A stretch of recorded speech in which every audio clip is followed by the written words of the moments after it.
Welcome to the second annual Mark Hampton Lecture Series. And I am so excited that tonight we are talking to Markham Roberts, who is someone I grew up learning with and I continue to learn from. Thank you, Markham. That's so nice. Thank you for having me here. I'm very excited to be with you. I wish we were in person all together somewhere, but this will do. I think you and I are going to play it by ear about how many embarrassing stories we reveal to the public, but let's just say that mentorship and friendship and business comes with perks. When you're both embarrassing stories about you, so if you launch into anything, just know there will be retribution. Yeah.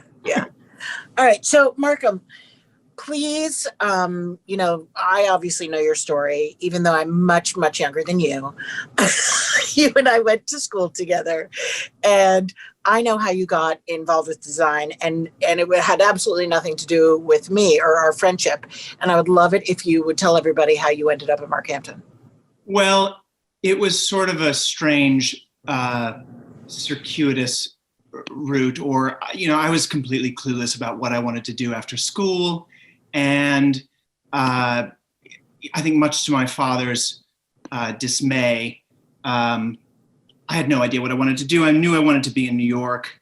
And I moved here and I did get a job working for Sotheby's in client services, a sort of a part-time job. And I should have known what I wanted to do, but I didn't. I loved house museums. I loved pretty houses. I loved paintings. I loved furniture, my whole life. But I wasn't really, I think just as a kid, I wasn't a serious person and didn't know what I wanted to do. I guess that's just the folly of youth. I was working at Sotheby's one day and a very nice gentleman in a tweed suit came up to me and asked me a question. And he was talking to me and I recognized him from AD. And, another reason why I should have known I wanted to be a decorator is that, as a kid or a college student or whatever, I was looking at, Architectural Digest. And I, of course, knew you from our days at school together when you were, working on all your graduate theses and I was just a freshman.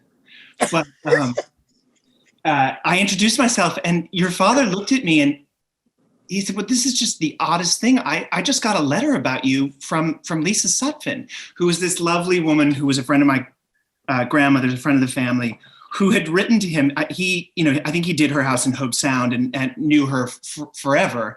But she wrote to him when I moved to New York and said, you need to meet this kid. But she didn't tell me. And so he said, well, come next week to the office and we'll sit down. And I left the office that day with a job. And I knew immediately what I wanted to do the minute I started doing it. So it was very lucky, very, very lucky. And your father And it was very lucky for my father. And I think you guys had like a tense friendship in the very, very beginning. And then just because he made us all very stressed out in the office. I remember one day coming to you and saying, wow, I think he really, really is. He was fantastic for a year. And then for a year, he was so hard on me. I mean, my God, I was just like, I don't easily get scared, but I just thought, oh my God, what am I going to do? And I remember coming to you and you said, oh, that just means that he likes you or trusts you. That's just, that's And then I remember, we were at a job site and he sort of snapped his fingers at me to move something. And I gave him this look. I think I just had it that week. I gave him this look and he had this terrified look on his face for a second. And then he sort of smiled. And later on, he was like, I am so sorry. I didn't mean to step my fingers at you. Yeah. And you just, like anyone, the minute you show yourself or stand up straight, et cetera, everything's fine. But I think that's one of the most interesting things about the office in which we grew up is it was populated by very, very young people. And it was understood that you came in at the ground level. I was reading like romance novels and answering the phone. for far longer than they should have been. But everybody, we were really kids, and he wanted control of how we learned the profession. And if you had a friendship with him, or you were simpatico, like that was it. And it was a lifelong thing until the person would go out on their own. And I mean, when you went out on your own, he was so proud. He was so proud of you. He was so generous to me before and after. One of the hardest things I ever had to come to terms with as an individual was the decision to leave and start my own thing. And I remember going into the office and saying, he was about to travel. He was always traveling, so busy. And I remember saying, you're going away and you'll be back next week. Do you think we could find some time to sit down and talk about something that I need to speak to you about? And he looked at me and he said, I know exactly what you want to talk about. And I just want to let you know that it's fine. Don't worry. We'll go to lunch next week and we'll sit down and talk about it. And just to have somebody say that to you when you're just sweating bullets over a decision like that, I was so afraid I would disappoint him.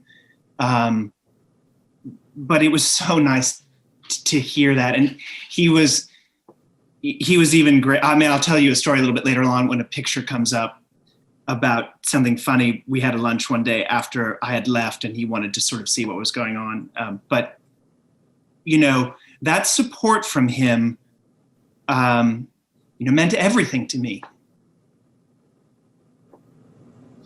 As it does to any kid growing up. He's just, I can't underestimate his influence on me and his, just everything that it meant to me. Sorry. Oh my God, I love this. Cry. I'm gonna ruin the moment. It might be the week and the stress and the anxiety. It's a very tough week be anything, doing this. But I'm going to have a drink of fun. But no, I think the point of this series is to talk about how and this has been a week in which we've seen the horrible loss of David Easton. There is a custom in our field, or has been for a long time, of some really epic people who have made a point of mentoring and teaching and cultivating their compatriots. I hate saying the word staff or employees. It's because it's not that kind of relationship. It is mentoring.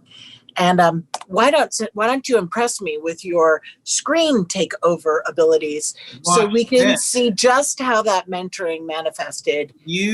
This. Okay, so 1 second. Here we go. But it is our job. It's important that we have these relationships with the people with whom we work. Absolutely. And after we give them a year of grief.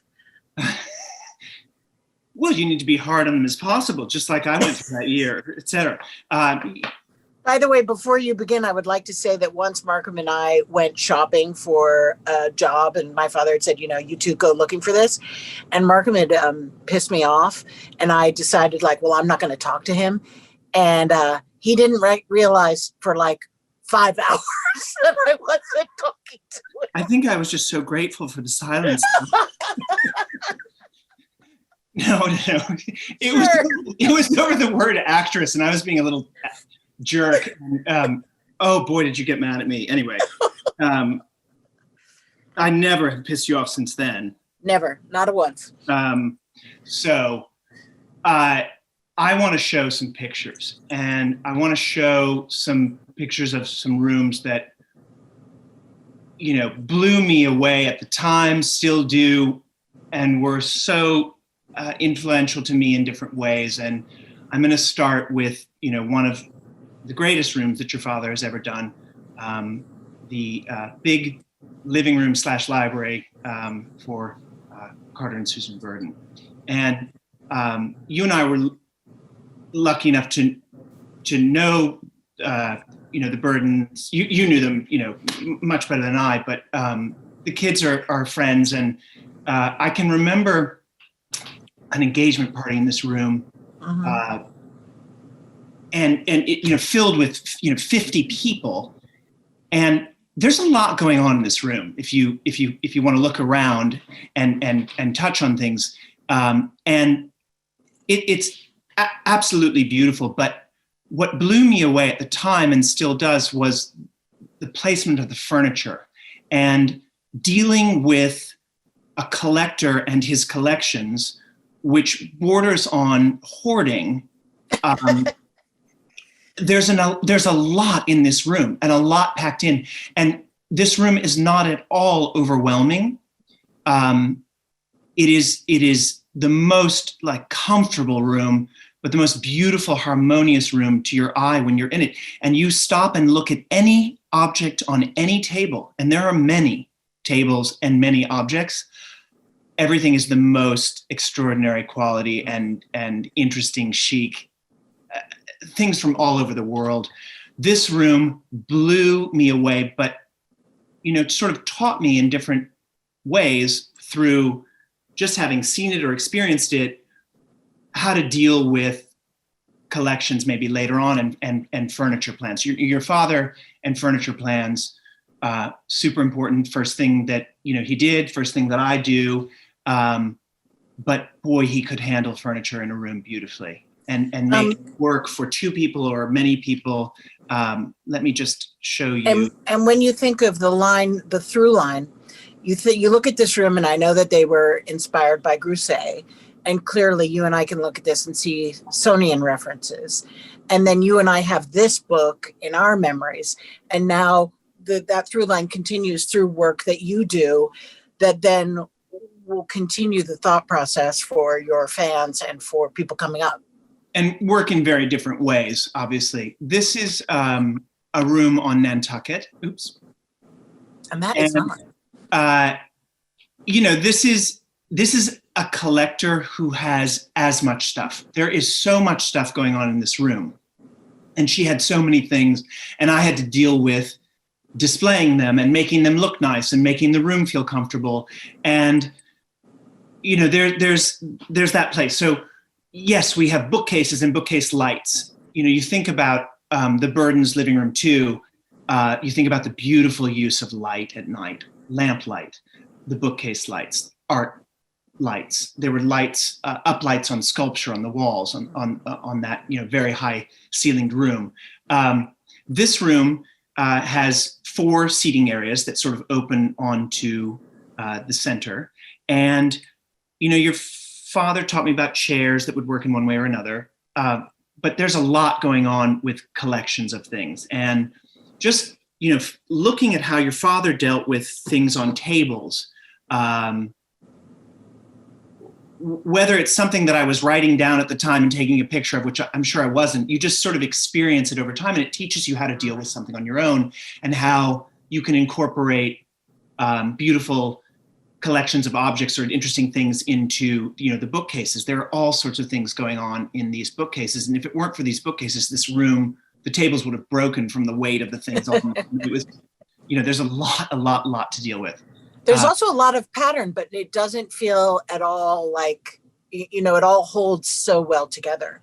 Thank you. This is a lot of pattern, and this client particularly loves that.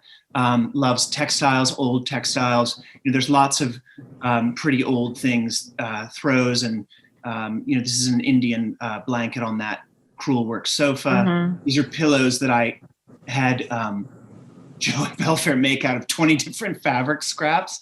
I thought he'd kill me when I took it to him, but they did a great honeycomb patchwork quilt thing. And to have a client who is going to indulge your creativity in that is great. I loved working on it. So this, to me, though it's at the beach and a different palette, the Burdens room really, and your father taught me how to deal with something like this. Sure. This is an apartment, a triplex apartment in one of the beautiful old Beaux-Arts limestone mansions, off of Fifth Avenue in Carnegie Hill. And we, completely gutted and redid this apartment. These clients have, well, first of all, they had, an incredible collection of African-American paintings. Every painting in the room, in the entire apartment, was done by an African-American artist from all different periods. And so, this wall that you're looking at on the right, Uh-huh. where this banquette is, this sort of Jean Sen style banquette, influenced by Elsie de Wolfe at the Trianon, has, gallery style paintings hung above it, just packed in.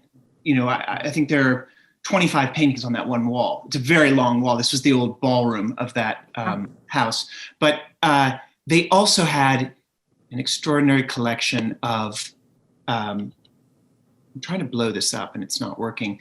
Don't blow it up. African So pretty. sculpture. And the African sculpture was so interesting to work with. Obviously, it's not a new thing. You think of Saint Laurent and Pierre Berger, but Sure. it makes the Baltic girandoles on that console that I designed, the Chinese wedding basket and vases underneath, the European furniture in the room, the Russian demi-lunes. It makes everything look more interesting. And I sort of think about collecting, and I go back to Carter Burden and what your father was able to do with his things. And the more the merrier. I mean, the more diverse, the more interesting. I mean, it's sort of like a We Are the World of politics, but it's true. These things make the other things look more interesting rather than having everything More personal. The same, totally more personal and reflective of the clients or their interests. So, whatever type of room it is, Nantucket at the beach or this, very grand urban apartment, you carry these things with you. And, this is a house out in Southampton. This is one of the first projects I ever did on my own. And a big shingle house, beautiful garden and trees. And it's a lovely sort of country feeling of textures, and it's much more relaxed. But for me, watching your father do furniture plans and being in rooms that your father had done, large rooms where the furniture worked in different ways, was super instructive. And this room has 3 very distinct seating areas that work together. And, your father taught me that a slipper chair, like the pair of tufted brown cotton velvet chairs on casters, can work in multiple ways. So those can be pressed into service wherever they need to absolutely. go. The card table in front of the mantle, in front of the fireplace, those pieces there, that sort of bobbin chair could be turned around toward the seating area in the foreground. A room needs flexibility or nobody wants to go in it. No one's going to use it, right? It's like, we think that people are going to come into the living room and they're really only going to go to the kitchen and the bar. But you have to be flexible. You have to sort of figure out how to deal with things. And your father taught me that early on, and watching him draw furniture for rooms was one of the funnest things. I would sit and watch him, do watercolors too. That was so great. He would call me in to talk to him while he was painting things. And it was such a nice time to sit there and not have, everybody asking you things or everybody coming in, et cetera. Because your father was always just, pestered by all of us asking him questions and answers out of him, to get things going. Because he wasn't, he was traveling and dealing with everything. That was a nice time for me. I think that, one comment about this last room, the one before, and about many rooms that you do now, and even that I do, the card table, totally goes back to Carter Burden, and the Burdens played bridge. And I think you and I both inherited the belief that like a card table is sort of critical, even though many of our clients don't play bridge. It's a place to, eat in the room or whatever. Great excuse to get people in a room. But what I really love about this room, which I was lucky enough to be in with you, is that, this is as, you could publish this right now and somebody would say, oh my God, yeah, that was 2020. It's amazing. You did this room like 20 years ago. Yeah. I remember being in it in 2004. And it is that classical and that eternal and that fresh all at the same time, which I think is pretty crazy. Thank you. That comes from, I think, things not matching, right? Things from disparate time periods and origins, and that gives a room a relaxed feel. That's something your father certainly taught me. this is a crazy room in Crazy.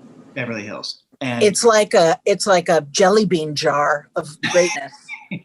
the client collects colored glass and loves bright things. This is California. The sun is so bright. And, she wanted a vibrant, colorful room. And this is a huge, huge, huge room. And there are 3 very large distinct seating areas, which again can turn toward the other as the need arises. Yeah. And then the card table, as you mentioned.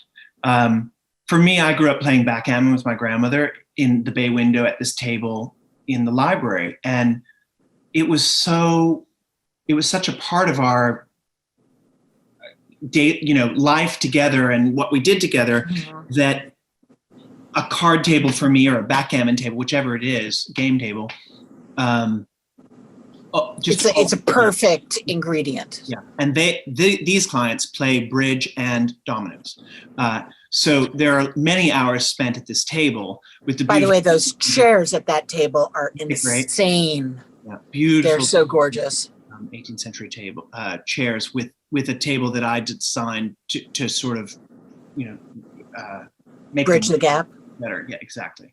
And again, I love the different things. We made choices in this room that had to do with the client's, interests in collections, like talking about the burdens again and what you collect and the influence of things. They collected colored glass, and you can see those things on the mantle. They were interested in all sorts of things. So you'll have something like the marble low tables in front of the seating on the right-hand side of the image. And you'll have that great 18th century, Chippendale mirror. And then the Barovier, pedal, beautiful lantern chandelier, whatever you want to call it, hanging in the room. I think all of these things make each other work better and play well. Better, yeah. Etc. And again, it's grounded by that furniture plan, that great furniture plan that you're so good at doing. Okay, I mean, what has not been said about this room, but I mean, it really is just the best. And the fact that it was done in the late 80s when 2 or 3 rows of 3 or 4 colored tassel trim were all over the place on everything. Yeah. This is to me just superb. This is your father's most interesting, best work to me. My first day of work, he took me up to the Steinberg's apartment, and I just couldn't believe what I was seeing. He then took me to a job that was in demolition, and I thought to myself, how the hell will this ever become anything again that one could actually live in or even paint or do anything to? What building was that? 770. And then the next day, he took me up to the apartment. As if you hadn't had enough. He was really trying to mess with my mind. Jelly, right? Like, just destroy him before we can build him back up. So he took me here, and I really, I have to say, I didn't know what I was seeing at the time, right? Things resonate for years afterwards. So at the time, and of course, for anyone seeing this who doesn't know this room, what's going on as a 24-year-old idiot. But this room for me, over time, has always been it. Yeah. And for anyone who doesn't know, this is Ann Bass's amazing Fifth Avenue apartment, and you can just see a Monet in the background over the fireplace in the dining room, and of course the 2 Rothkos right here. There's another enormous Agnes Martin and a Morris Louis that you can't believe that you're looking at, and a Balthus over the mantle and the Degas ballerina in the elevator hall. And I wonder, his work looks very different from project to project because it's for the client, and his best work was either for himself or for the best homeowners who had these great points of view. And I do think that's something that he felt important to impart to us, that, the more these, like what you just showed your work with the colored glass, like that clearly is reflective of that woman's point of view, which makes it so exciting to look at.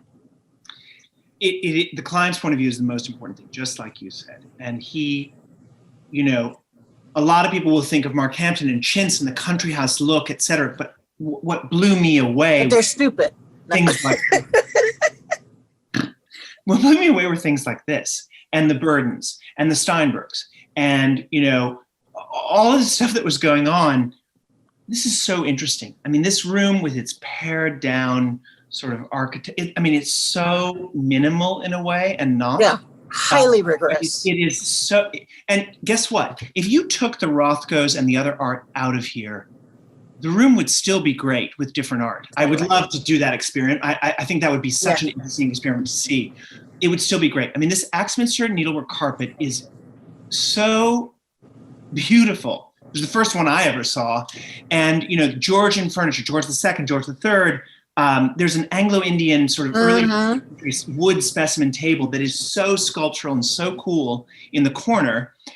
And then chrome and glass, completely minimal 60s tables with like the most judicious, like perfect early Georgian silver candlestick on it, and little vase of flowers. I mean, this room, this was the combination of your father at his best and most, and a wonderful, and a great client who really had a wonderful homeowner. So great, and blew my mind. Like, Italian Baroque tables and plant stands, this Georgian furniture. I think your father told me, that they bought this in London and it had been highly the rug gilded, or the suite of furniture. Yeah. And they painted it white, gessoed it, immediately. It was obviously done for a different taste, a little glossier 80s taste, and that they immediately did this beautiful white gessoed paint finish on. I thought that was the most interesting thing, and that it did not change the value of the pieces. These are important pieces of furniture, to either have them gilt or gessoed. That was pretty cool to a 24-year-old Rube from Indiana. But you look at also Anne Bass living in a Paul Rudolph house. True. Clearly, that avant-garde eye was alive and well. Garden. I mean, it's out of control. Amazing. And Dan Kiley. The Burdens' first apartment on River House, another thing that your father had done, where I was like, wow, okay, wow.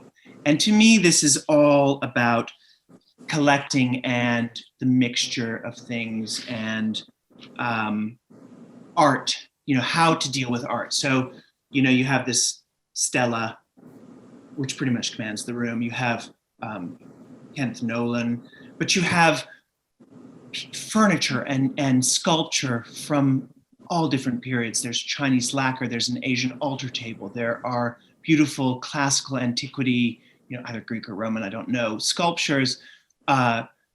There is this Baltic or French table with the griffins. There is what looks to me like an Anglo-Indian crazy ass table in front of that long, wall of banquette furniture.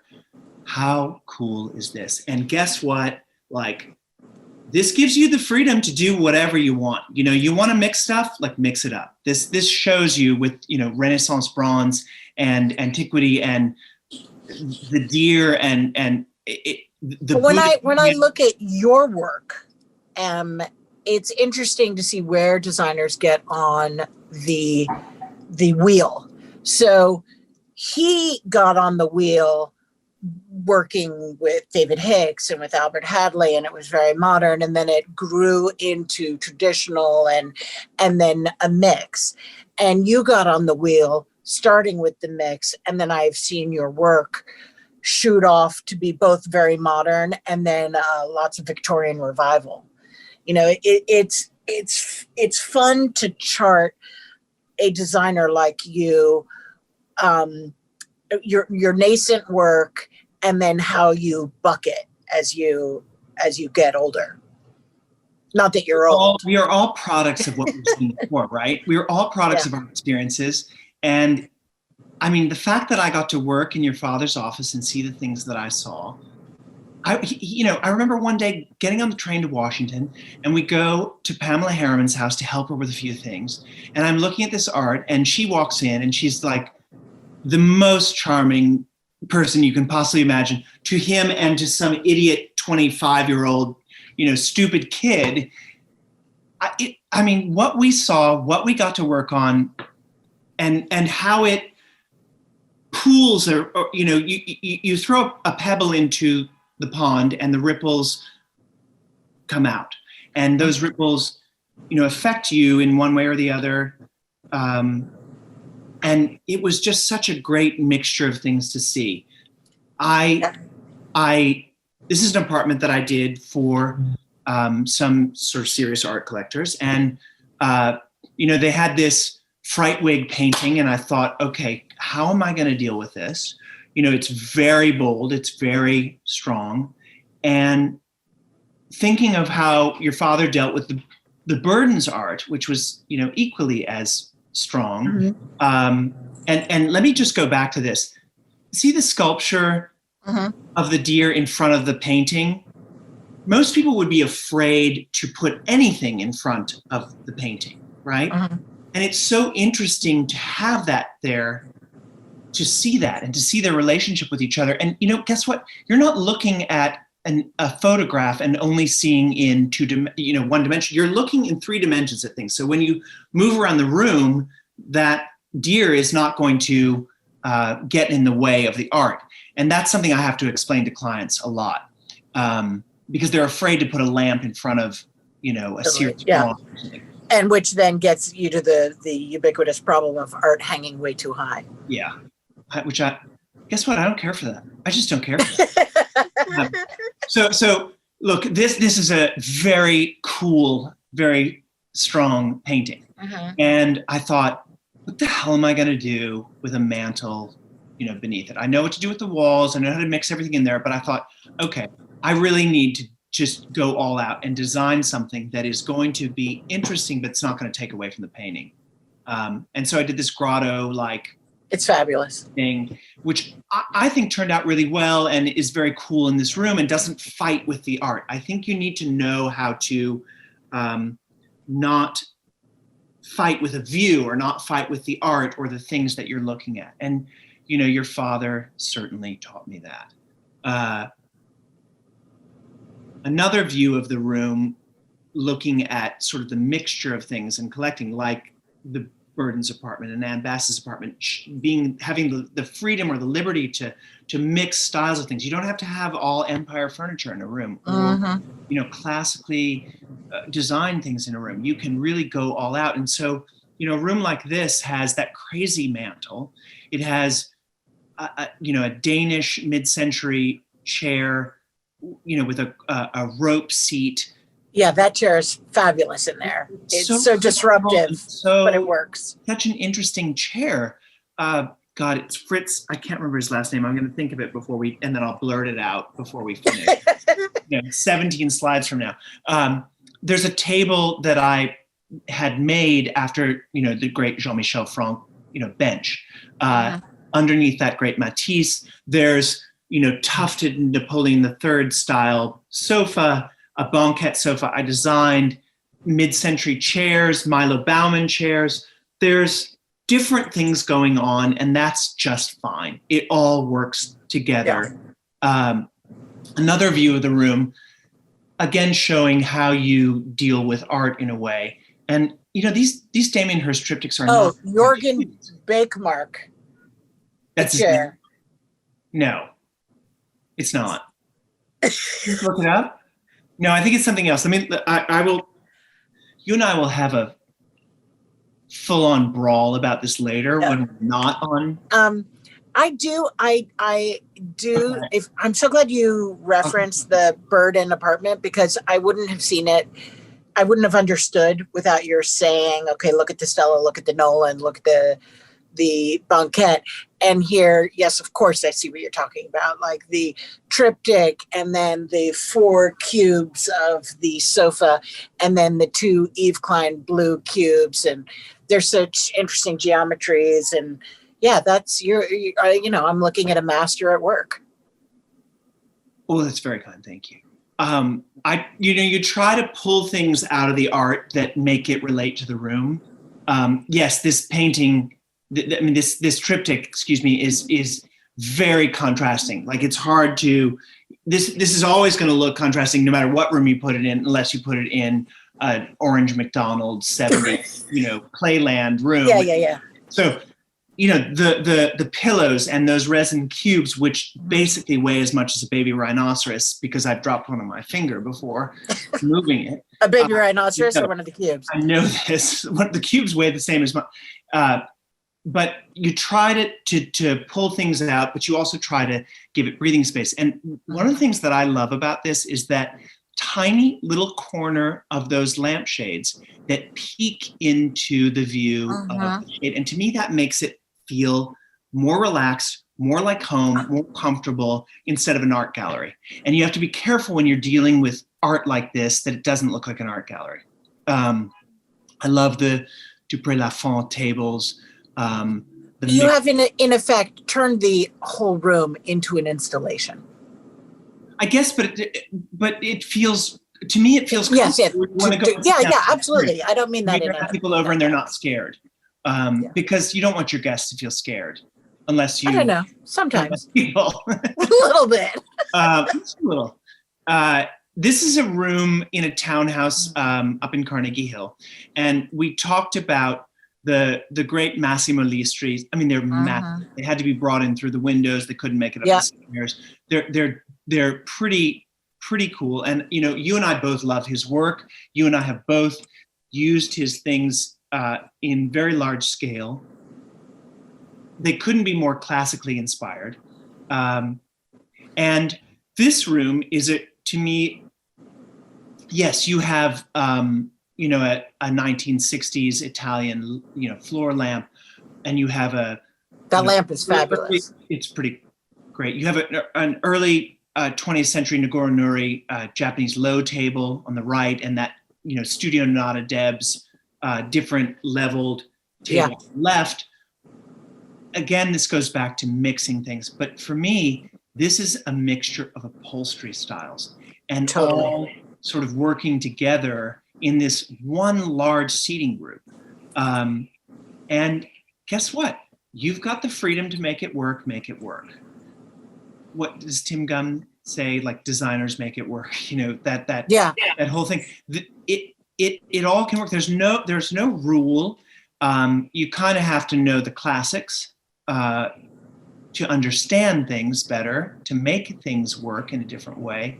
But mixing stuff, it's super interesting, and that's not new. That's not me. That's right. But it never loses its relevance. It doesn't, I think. Certainly at the moment, or unless Winter Tour calls me to redo the room, right. I'm not going to be mixing stuff up so freely. This is about texture and about you think these fabrics are fairly monochromatic. It's not wild. They have they're in a palette for sure. They are in a palette, but the different textures really work together beautifully, and the different scales of the prints work together beautifully to make this interesting visually together. And it is, as is a lot of your work, you mix scale, which is maybe one of the most important things to make a room hold, right? It's got to have the big piece, the little piece, the pull-up chair, the different stool. Heights of furniture. Absolutely. Is that a Basquiat? Yep. And this is a great director of art who changes stuff around all the time. And I wanted to do this room. This is an addition to an old shingle style house that I did 15 years ago to start. And we've been working on, all this time. But as the kids grew from, 4, 7, and 9-year-olds who were drinking blue Gatorade and, running around the house to little adults who are so interesting, and need their own space with their friends, we added onto this house, and this is a family room television that we did. And sorry, this is the family room. I'm immediately incensed. And, it's super comfortable. Like it's not. I mean, the Basquiat. No, of course. The Basquiat makes it. It makes me look so much better. And if you took it away, the room might be like, oh, okay. No, I think that goes back to your comment about Anne Bass. You could take that away. I'm blocking it right now with my hand as I look at the screen, and you could put a different piece there, and it would still totally hold. Well, they do that. They move their art around. And I wanted to do these panels of Carolina Irving's beautiful fabric in them to absorb sound for the television watching, but also for visual interest. With the beautiful wood, planked ceiling and the interesting geometric carpet. I wanted all these natural elements working together to be a backdrop for the contemporary art. And instead of like a white backdrop, it was this really rich, natural palette. And on the wall to the right above the sofa is a giant Richard Mizrak picture, and it spans over these panels, right, that I did with the painted wood and then the fabric insets. And it doesn't matter if the picture doesn't fit into the panel. You could hang a giant horizontal painting here and then stack paintings to the right and the left, and it would be just fine. You're just working on principles of balance, which is very classically inspired. So though it is not your typical contemporary art backdrop, it works for everything. And the other views of the room show that. And you can, if you buy my book, you can see that.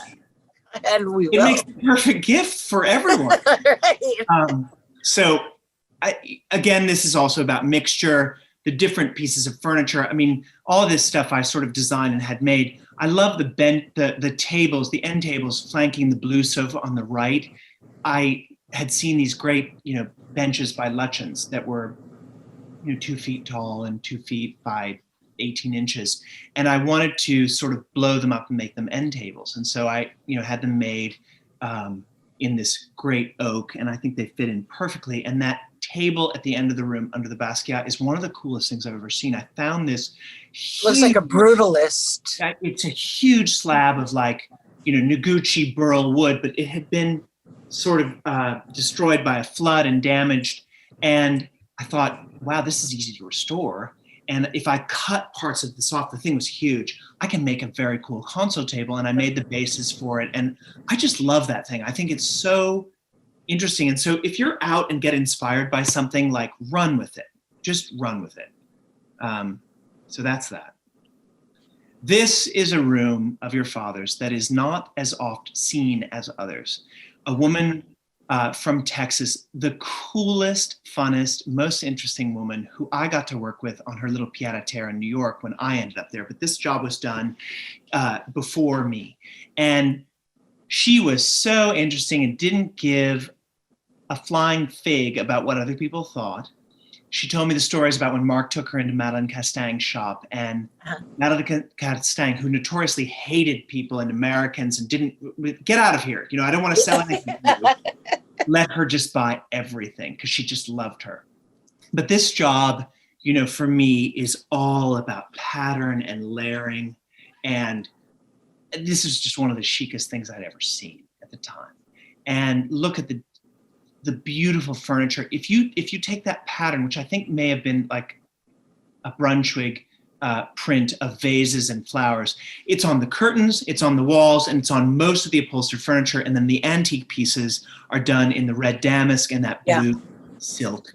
It is very Castagnian, and that fabric reminds me of Robert Kime, for our equivalent for our era now. Is that Robert Kime with the blue and red with the white flower coming through. And your father was so hell-bent on making me look at the past, right? There were the boxes, those beautifully bound boxes done They're still there.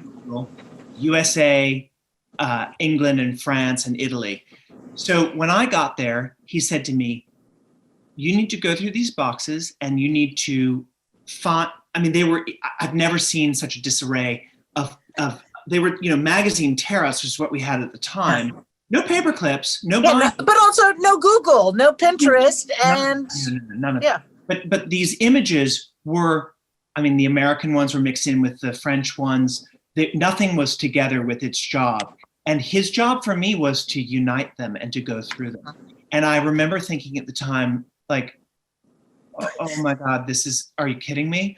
And then I remember thinking at one point, you know what? This is a full-on Karate Kid, wax on, wax off. Yeah. This is going to help me. And it did. Do you do that? What do you do with your I still, as an old dinosaur, I still save magazine tear-outs, but I have them bound and labeled, and then I save images, obviously digitally, and then I have my library. So I am. But do you put your people through their paces? I make them look. Look, now we have all the books, right? We have the books on Castaigne. We have everything that's at our fingertips, and so I say to them, listen, I need you to look at Madeleine Castaigne. Look at this book and know what this is, because a year from now or 2 weeks from now, I'm going to say to you, go find me some great, French oil lamp with some interesting shade that looks like this. And you have to know that. So yes, I do that. Absolutely. It's important. But layering and pattern, that room taught me so much. This is a house in Greenwich, a beautiful house. Built in 1920 for one of the Rockefellers, very American. But this use of an Iranian carpet, this Bijar carpet, beautifully detailed. The walls, this braconnier pierre frais, papillon exotique, I think it's called. I love this play of pattern together, and I used the wall material on the slipcover on the reverse. That's not the slipcover, it would be the tablecloth. The tablecloth. The different periods of furniture that's in this room, the Swedish chandelier, the Baltic console, the Italian mirror, that little English landscape over the mantle, the Russian photophores that are on the mantle. All this stuff together is totally American and works. Yeah. So, a mad mix of awesomeness. That room of your father's, liberated me to just run wild with pattern. And a room like this shows that you can do that. This is in the same house. This is the bedroom. And you can see the wallpaper was sort of the first choice, the sort of document wallpaper. It's amazing. Where does it come from? Well, you get it from Claremont, and I can't remember who makes it. It's fabulous. And you pull out of it fabrics and details which are important. That room of your father's had incredible details on those curtains, the balloon shades, and then the valances, and the trim of the ruffle on the curtains. For me, the en tableau curtains, which were obviously your parents' living room, but I wanted to do sort of purple under curtains just to give a little peek of color behind them. And to draw at night for blackout, right? Like that just solves that problem at night. But, that echoes in the chaise, this, sort of Victorian chaise, and that little detail of the heading on the skirt and the little, bows in the tufting and all. Your father just taught me that details were important. And they are. And it's interesting that you both share, which we haven't talked about, an Indiana connection, obviously, both being from Indiana. Well, I see echoes of houses, Midwestern houses, in both of your work. I mean, Indiana's the best. It doesn't get any better. I'm so proud to be from Indiana. I absolutely love it. I loved growing up there. Indianapolis was so nice. I love New York now, but I still feel like Indianapolis is home. Anyway, this is an apartment here in the city, and to me, this, I remember showing the client the scheme for this, and very sophisticated clients. They live on the West Coast. This is a pied-à-terre for them in New York. And, there were 1, 2, 3, 4, 5 little fabric swatches of very busy all over fabric. And, I said, look, these are going to look busy to you. These are going to look like a lot's going on, but I promise you, the way that we use it and using them together, your eye is going to be very relaxed in this room. It's going to be a very soothing room. So for me, that's so interesting to think about that room that your father had done and what it taught me about pattern and how it doesn't mean that it is just falling in on top of you and closing in like, Willy Wonka's coat room in the beginning of Charlie and the Chocolate Factory. This also reminds me in like the greatest way of the bedroom that my father did for Estee Lauder with the blue ECAD. Sure. And this is like a fresher, like more modern. That room used that fabric on everything, and it was super, super influential to me. So, but it's interesting because, as you said, you don't have the same fabric. You've got all these different fabrics, but it gives off, as you said, that sense of peace. They're all the same scale, and so your eye gets sort of confused, I guess, in a way. Or in a good way. I guess relaxed, not confused. Relaxed is the way to say it. Similitude. This room, this is everything that I learned when working for your father in the 90s, although this room was done recently, but the combination of mahogany and the beautiful woven paisley upholstered walls that, create silence and it's just so luxurious, and books and furniture that you want to sink into. This is all very much part of what my training was. And, this is a room now, it's not, I'm not going for groundbreaking new design, et cetera. I'm going for something that makes the client happy. And I love— and that's good style. That's actually, I wish we could talk about that for 100 years, that not vanity, but kind of the vanity of going in and saying like, I'm going to do your house person in a way that's so crazy and just gets me press. Or I think that, right? Yeah. Do you go in and you just make them so comfortable and yummy and surrounded by the things that they adore? And ain't nothing wrong with that. Well, it makes for a happy client. Look, like I don't think somebody's going to hire me to reinvent the wheel at this moment. But does the wheel need reinventing? No, but there are a lot of. It can be revisited. Sure. And we can look at the wheel specifically in different ways in different rooms. But everything's been done, and there's still new. I'm just saying that this is a familiar and comfortable vernacular to work in. I would say timeless. This client would be happy, and I do think there is a classic, timeless feel to it. So I'm very comfortable working in that. I do love it when a client says to me, like that LA house was something I'd never done. Yeah. I love it. That's super interesting, but it's all of it. Like I would not be happy were I only doing this. And I would not be happy were I only desperately trying to do something new at every moment. And I guess that's something that we want, that we have learned from him, and that we would want to teach others in our craft. That you've got to flex. You can't just do the one thing. You've got to do lots of things. Now, as we're getting up to an hour, I want to just give you a heads up. I know you didn't want to agree upon a safe word. So I'm just going to tell you that we're getting in there. If you want to pass by my father's work a little more quickly so that we can see, see yours. This job, something that I worked on with your father, which you actually are now working on with different clients. House. Beautiful, beautiful Ogden Codman house up in the 90s in Manhattan. This taught me about what was appropriate for a job, right? This room is beautiful. I remember going to find that settee at Dalva. And totally. 27 years old. I'm like, yeah, we'll take this. It was so much fun.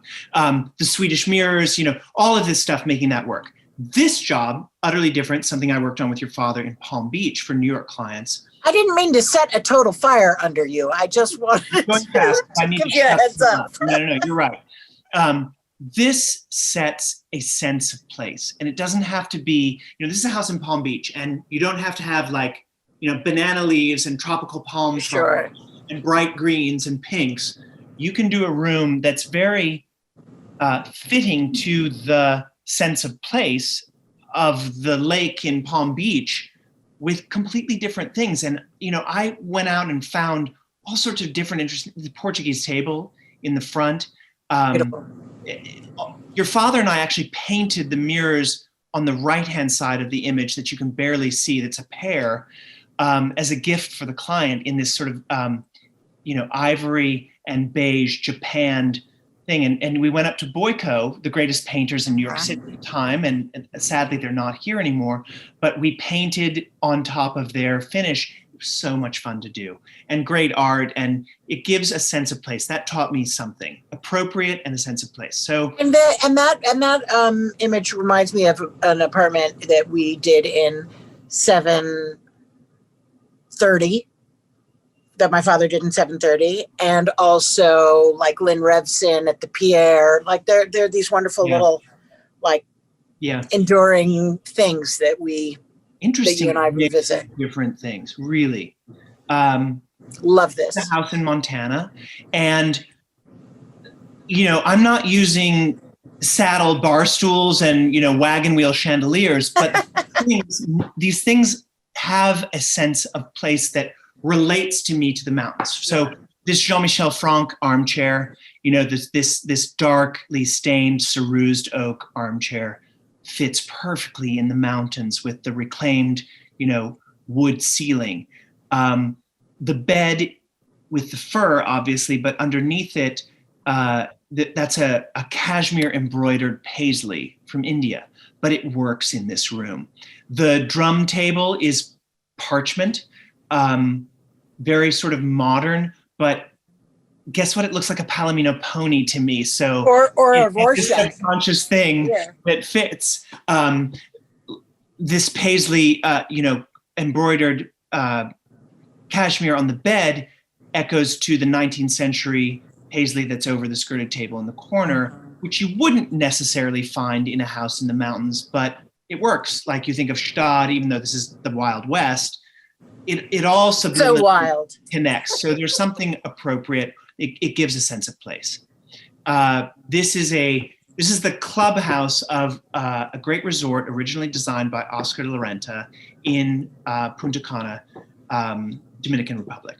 And he had done the small hotel, which I redid, or refreshed, sorry, I didn't redo it, I refreshed it recently, but this is the clubhouse for the entire resort where, after a game of golf, you go and order a drink and play, backgammon, or you have a drink before dinner in the restaurant. And I put the coral stone on the walls. I made all the wicker furniture for the room. We got the giant tall palm trees from the old hotel that had been abandoned, and put them in these pots and painted them white with the blue stripes. But they really add some scale to this room. I love the rope, entwined rods on the fans, which, keep the room cool. This to me has a sense of place, and the choices of the materials that are the furnishings and the fabrics, make sense with that. So fun. And obviously that sort of has a Jean-Michel Franck seed in it too. Everything that we've ever known or seen plays into something else later on. And it's great. There's no amount of knowledge you can gain that is going to fill you up, right? Like it's the inexhaustible tank that the more you learn, the more you fill it up, but it's not full, and the better off you are. Like, look, I keep telling, younger people today, if they ask me, should I? Like me. That I'm like, well, it's like what you told me when I was just a wee decorator in diapers. Alexa is, by the way, like 6 or 8 years younger than I am, just for anybody who doesn't really know that. So I like to tease her. But go learn the masters, go learn the past, and you'll have a better idea of the future. This was the first project I ever did on my own when I left your dad's. And I mean, I could not have been luckier.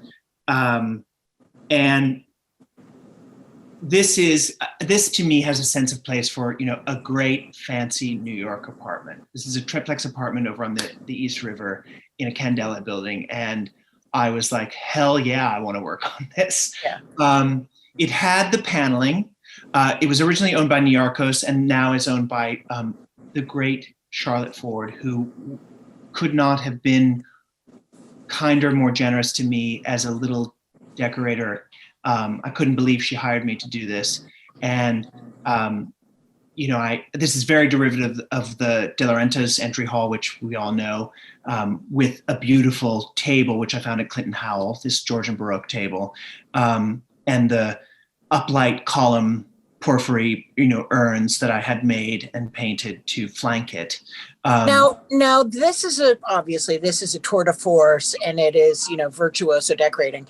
Somebody wants to ask you, and shall through me, how with the rooms that are more simple, that are deceptive, they seem simple, but they're not. Can you share your process? Because, we see this, and this is richness, and this is amazing, as are your modern rooms. How do you infuse your modern rooms? How are you able to do that, to infuse them with that richness, but it's so different from this? I think it has to do with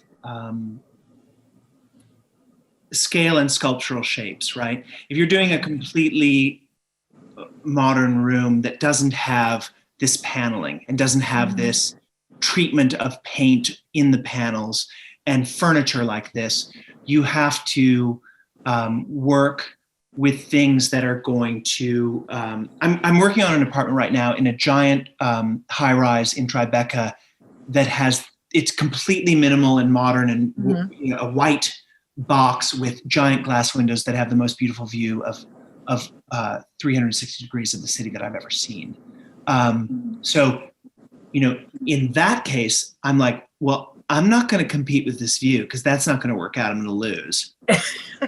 So I want to pick things that have a great sculptural shape, and I want to cover them in interesting textures and maybe a palette that works with what I'm seeing in the view. So it's different for every job. And, I can speak to it specifically pretty easily, but not generally very easily. But you really have to pay attention to shapes and the relationship of pieces of furniture to other things. This is a very simple porch, right? This is our house out in Port Townsend, Washington, on Puget Sound. And this is very humble, it's all glass, and it's old wicker furniture, half of which has been there for 50 years. The other half we've sort of added in.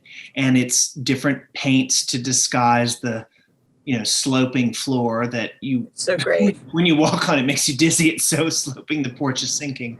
But this is a very different sort of approach than. But people would trip over themselves to try to create this. And I think this is a great example of, even though it's not modern, this is very deceptively simple. It's not that simple. There's some magic here. No, it's simple. It really is. I promise. Well, you're wrong. It's all about the view. This, I'm finishing these up. This to me this is a job that I did recently for Charlotte Ford's sister Anne, who is fantastic, equally as Charlotte. And this is my sort of homage to your father and to the influence of David Hicks on your father, right? Sure. See that? But I mean, your father took me to Pamela Harriman's house and his great friend Louise Grunwald. They split that set of chairs that belonged to Nancy Lancaster, and they've never left my vision. They're so comfortable. But look at these red leather chairs. I mean, that's just as nice as it gets. So this is the room that from Kips Bay. If your father hadn't taught me to look at Henri Samuel, I never could have done this room of sort of French classical principles with modern. And speaking of friendship and mentorship and design, I then bought those mirrors from you, and they live in my dining room here in New York City. And I want them back. Anyway, I'm not getting them. Yeah. But yeah, you can see Henri Samuel, you can see Pierre Berger, there's it's a wonderful mix. All this art I took off the walls of the house and the apartment, and this, interestingly, I love this combination, right? So I had purchased this chair, the Arnie Norell leather and chrome chair, this Biedermeier chair for my cousin, whom I did an apartment for. It's on the cover of my first book. Everybody should buy that as well as the second book, just FYI. The combo of these two things and how they make each other look more interesting is so great. So, you know, since all this art had come from me, I was a little bit worried about it. So I hired an intern to sit in this room for that month or 6 weeks that Kips Bay goes on. And the one time that I go to visit the room to bring a friend of my parents who was in the city we'd had lunch with and they wanted to go see it, I go in the room, intern is nowhere to be found. There is an elderly, portly woman sitting in the Biedermeier chair at the desk who had helped herself to a Coke from the bar and was pawing at the silk velvet on the armchair. I was like, oh, I'm so sorry, ma'am. You know, I have to ask you kill you immediately. But this mixture of different things, again, is all that we've been talking about for me. Yeah. This great chased 18th century cabinet, Biedermeier chair, that narwhal tusk, you know, the first one I had ever seen was from that house in the Dominican Republic of our friends' parents that we went to stay. Remember that spring vacation? Yeah. And I saw narwhal tusk because I was like, what the hell is that? That's the coolest thing I've ever seen. Yeah. Last thing is this is our house in the country. And you know what? Your father taught me to be interested in things, to look at things, to collect things. And if you love them, they're going to work together in some way. And now, so one last question to shut us up. Okay. It says, are people less sensitive to subtly executed designs today? And if so, does that present a challenge when you work with them? And if you don't have an answer, I would say, why don't you jump in on that? Just jump in. And I think people are very sensitive to the subtleties. You jump in and take that. That was it. That was my answer. I don't think that's good enough. I think then you're going to have to finish. No, I think you need to work on that answer. I don't know how to answer that. I'm sorry. I don't know how to answer that. Questions about decorating are difficult because everything is so specific to what you're working on, right? I mean, there are design principles that you can follow and things, but you know, someone's reticence to jump into something or to explore something is something that you can encourage them to get over and lead them down a path, or something that you can say, okay, this is not for them, let's do something else. Okay. You have to read your clients, you have to read their... Yeah, how much pushing is enough and how much is too much. Sure. And I just say to them, look, I'm going to be super honest with you. I'm going to tell you exactly what I think because that's where you're hiring me. But, you know, if there's a piece of furniture that you are hell-bent on using and I tell you, well, I think it's the wrong decision for this reason or that reason, and I think that this would work better if we did this, and you come back to me and say, I don't care, we're going to use that, it belonged to my grandmother, and you know, we have to use it, then I'll say, find it. Great, well, let's use it. Let's figure out how to deal with it, or you know. And if it's so painful to deal with, I'll put a sign on it that says that I had nothing to do with it.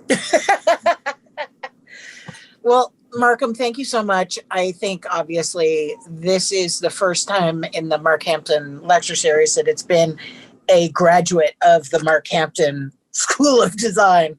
And I think everybody, we're all going to go run out and buy your book, obviously. This is so much fun. Somebody is telling us what a great job we did. And Thank you. Probably my mother. But yeah, exactly. Let me say one thing. Your father was just the best and so generous. And to have experienced that, to have earned his friendship, to me is one of the most rewarding and difficult things I've ever done. And there isn't a job that I do where I don't think to myself that I wish I could show it to him. Oh. And, you know, you and I talk about that sometimes, but there is not one thing that I do where I don't wish that I had him here to be able to show it. And that's, you know, for everybody watching this, that's what we all hope for, with the people we work for, the homeowners, and for the people who work for us in our offices. So thank you so much for being such a great example of continuity and friendship and love. And that's that. I love you. And we didn't tell any horrendous stories on each other, which is pretty amazing. So I'm gonna wrap this up. So thank you, Markham, so much. And thank you everyone for joining us at the ICAA. Please thank you for having me. Support us. It's a great organization.